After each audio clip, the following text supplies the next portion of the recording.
Dun, dun, dun, dun, dun, dun, dun, dun.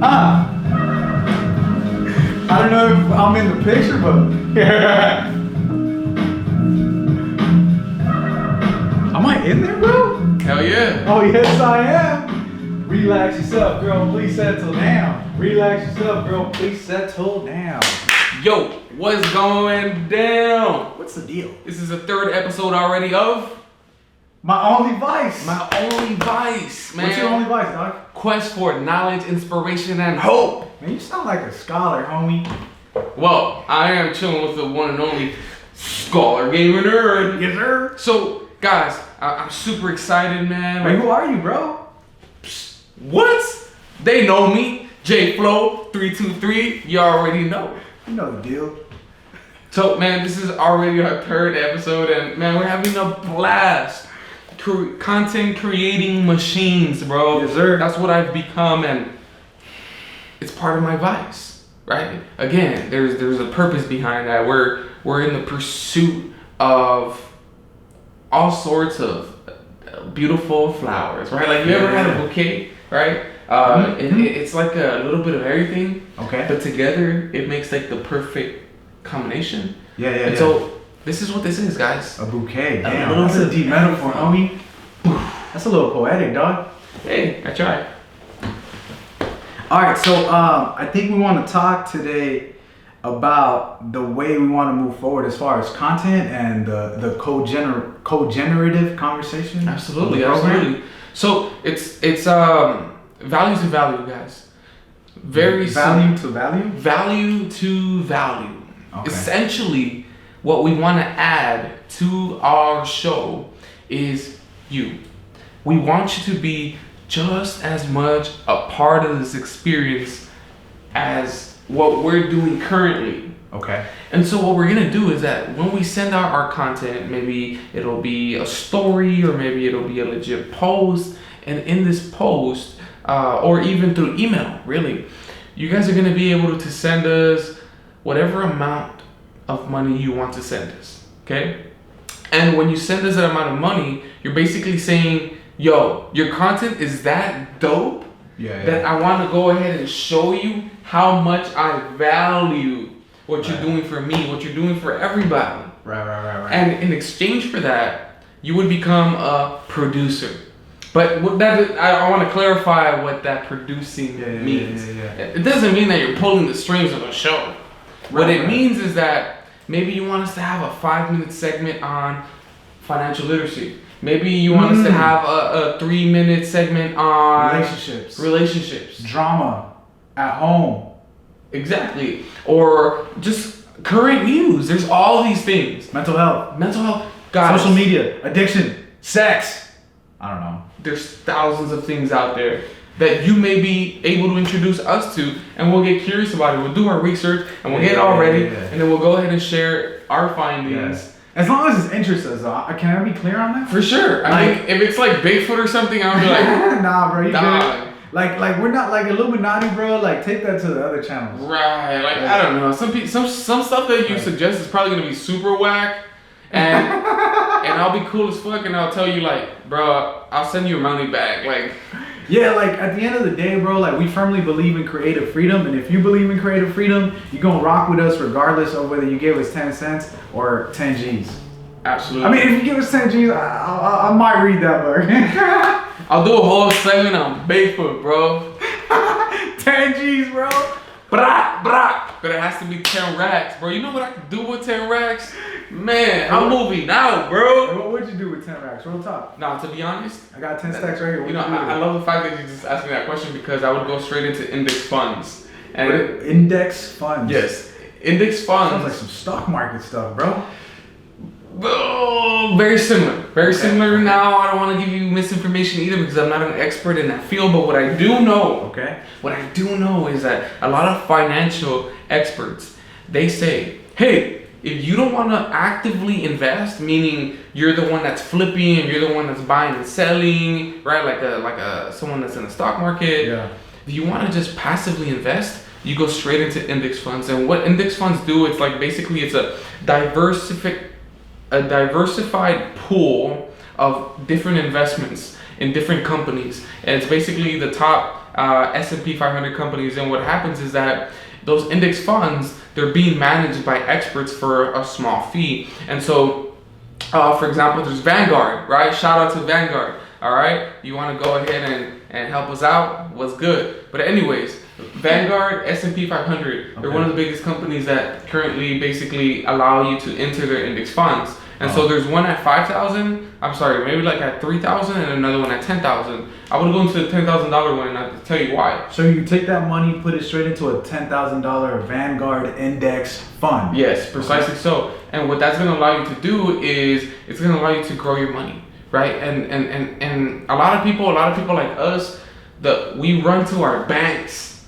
We run to our banks to save our money. When in reality, dude, we're lending them our money to make way more money because they're doing that. But okay, so let me ask you a question though. So are you against a high yield savings account and or CDs, certificates of deposit? I'm not against it. By the way, in your opinion, what is a high yielding bank account? I mean, high yield What bank percent? account. Like what's so the APR, APY? So I'm thinking about American Express right now. Last time I checked, the APY, is it APY? Yeah, APY was 1.95. Yeah, I mean, which I know isn't allowed. That's a joke. You know, I knew that, bro. I was just checking, bro. You know, by the way, I think it's a joke because you can grow your money in other ways way better, but there's going to be a bigger risk, right? So I will say this. If you're someone that is not very, you're not incredibly risk averse, am I saying that correctly? Risk averse, yeah. You're not risk averse. Exactly. Or you are risk averse. Being risk averse means that you are afraid to lose money. Okay. Correct? I think so. Let's double check. Jamie, pull that up. Nah, just kidding. We don't have a Jamie yet, but eventually, hopefully, we'll have Siri, what is risk averse? Here's what I found. In economics and finance, risk aversion is the behavior of humans who, when exposed to uncertainty, attempt to lower that uncertainty. So if you are risk averse, so when exposed to uncertainty, attempt to lower that uncertainty. So yeah, so being risk averse means you're not down with taking risks. That's what I'm saying. You are risk averse. So you had it right the first time. Okay. Yeah. So essentially, guys, those of you who are extremely risk averse, you're probably gonna want to keep your money in a bank or keep it in like a shoebox or something, right? Because you're afraid that your money is not you're afraid to lose your money, right? Okay. But if you're less risk averse and you're the type of person that's like, dude, I'm willing to risk it to get the biscuit, then you're gonna go ahead and invest that money. Okay. You're gonna go ahead and put it into stocks. You're gonna go ahead and put it into index funds. You're gonna go ahead and put it into mutual funds. Yeah. You're gonna go ahead and put it into real estate. You're gonna go ahead and be able to put it into all these different things where essentially the bigger the risk, the bigger the prize, but obviously you risk losing everything you got. Yeah. But essentially, guys, yes, right? So if I had 10 G's right now, I'd probably go into an index fund. Why? Because they grow significantly well. They usually beat stocks over long periods of time. When markets crash, they don't drop significantly because they are so diversified, and there's usually a lot of really big, healthy companies involved in index funds. Okay, sick. So to go back to our original point, right? Are we doing this? Obviously, we're fully aware of the fact that like ad revenue is not where the money's at in digital content creation. I think.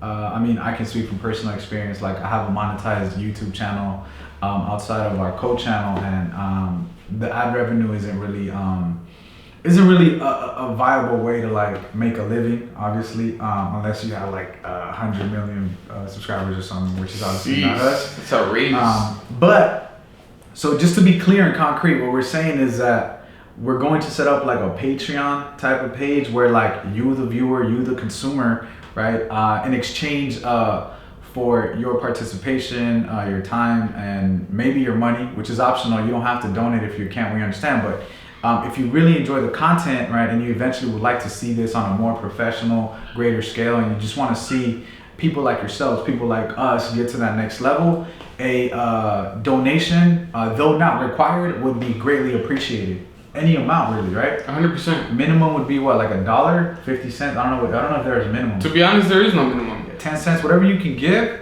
There's no maximum, obviously. We don't really care. I don't think we care about the amount. I think it's more like the message that you sent to It's us. the intent. The intent. It's the intent. Like, Yeah. if we put this out and people immediately start like contributing to that, that'll basically be our signal, right? That people are hungry for what we're providing. And as a result, like, you guys are gonna make us more hungry. We're gonna get more motivated the more we get from you guys, because it's like it's gonna become this back and forward energy where we're like, dude, our co-producers are just are in this as much as we are, and we want to go ahead and give it our all, right? Because when you're not giving us anything, not necessarily in money, right, but in as far as like support and involvement, and all time, these, right, comments, exactly, engagement. We want engagement. Exactly. It's all about engagement with one another, and so we want to give you everything we got. Yeah. And hopefully you guys can too. Yeah. I think that's kind of what I want to double down on. Like, just to be clear, it's not about the money, it's about the message. Like, think about the message that's going to send to the world if these two, I'm going to say foos, F-O-O-S, if these two foos, right? Like I would say, what's up, foo? Actually make a big move, like make big money moves, and are able to stay humble, eat conchas, go to the taco truck, get a load forever. You know what I'm saying? Like, forever. I think that sends a crazy message, bro, to like all the people who like laugh at vloggers and content creators and they think that gamers are stupid, or like, oh, you listen to podcasts, bro, you're lame. And it's like, okay, bro, these suicide doors on the Lambo don't think I'm lame though. I'm just saying, bro, not on some materialistic tip, because like we don't care, bro. Like, we don't care about that. But I think we live in that kind of world where, like, the same way that those people doing that stuff over there, those whatever you want to call them, are making these major moves and look at me behind my 35 Lambos and aren't really doing anything substantial if you really think about it, except making the rich richer. I think we can make some moves for ourselves and each other. Yeah, man. Real talk. Hey, essentially being generous, and I'm gonna keep it real with you guys, man. Like, man, I'm on track already. You know what I'm saying? Yeah. When this pops off, when things are rolling in and I'm rolling in dough, it's never gonna be outwardly that, because that is always gonna be used not necessarily just to cushion me, but to cushion everybody. Yeah. And as everybody eats, B. You ever seen Paid in Full? Straight up. You seen it? Straight up. I've never seen that guy, but I'm thinking about the guy, the deer guy. You know what I'm talking about? This guy was feeding canela. Oh, yeah. He's like a Latino guy in California or something, living in the mountains, and he would feed all the animals. Yes. I think I know what you're talking about. He'd be like, everybody eats. Everybody eats. And you know where he got that from? I think I know where he got likely, that from. Most Paid likely. in Full. Most likely. Who's Paid in Full? So Paid in Full is a film that was, if I'm not mistaken, produced by Dame Dash and like the Rockefeller crew and some of the fools from Dipset, like Cameron. I don't know if you remember Cameron. Yeah. And pretty much like that film is about it's trying to raise awareness about the drug trade and how savage of a game it is. But there's a scene where the dudes are like, they're getting greedy about some type of money that they gambled away or something, and you know those fools are like rolling in money and like nice cars, but one of them gets greedy. One of them gets greedy, and his homie tells him like, "Hey, chill, B. Everybody eats, B. Everybody eats, B." Because that fool was getting like upset, if I'm not mistaken, over like he lost some money. He told him his homie was basically trying to tell him like, "Bro, your life is good. Like, chill. Don't get greedy." And I think that's a beautiful message, man. There you go. Hey, become a producer, help us grow, and I guarantee you everybody will eat. Everybody eats. As always, we love you, and we'll catch you guys next time. Peace.